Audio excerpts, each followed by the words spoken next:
এই অবেলায় দুই আমাদের শুটিং হয়েছে মোটামুটি বেশ অনেক দিন আগে থাইল্যান্ডে শুটিং হয়েছিল এবং শুটিং হওয়ার পর থেকেই মানুষের একটা বেশ আকাঙ্ক্ষা ছিল যে নতুন সিকুয়েল আসবে, কারণ এই অবেলায় অনেক বেশি জনপ্রিয় মানুষের শ্রোতাদের মাঝে। এই অবেলায় 2 মানেই অন্যরকম একটা আকাঙ্ক্ষার জায়গা ছিল সবার, কিন্তু সবাইকে অনেক অপেক্ষা করতে হয়েছে। মাঝখানে টিজার ছাড়া হয়েছিল, তারপরেও সবাই বলছিল যে কবে পুরো গান দেখতে পাবে। তারও পরে আরও অনেক দিন পর গানটাকে রিলিজ দেওয়া হচ্ছে।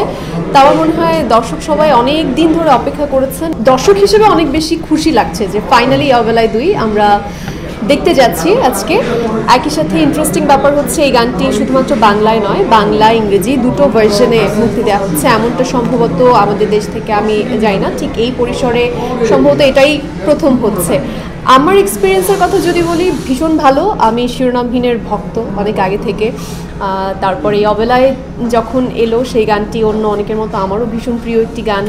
এরপর যখন আমাকে শিরোনামহীন ব্যান্ড থেকে ইশতিয়াক একদিন নক করে বললো যে নীল, আমরা এই অবেলায় 2 করব নতুন অ্যালবামের শেষ গান হিসেবে, তো ওখানে মডেল হিসেবে যাচ্ছি যে তুমিও আমাদের টিমে থাকো, if you are okay.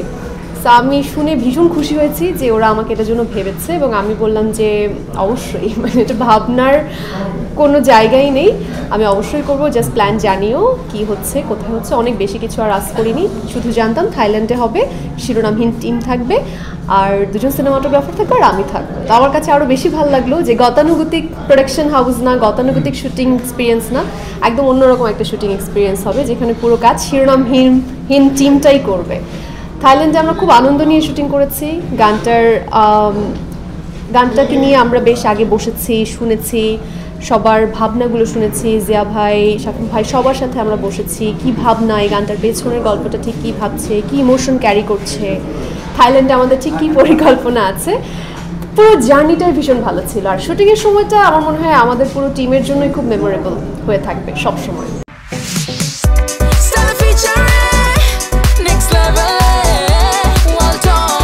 Side by side fridge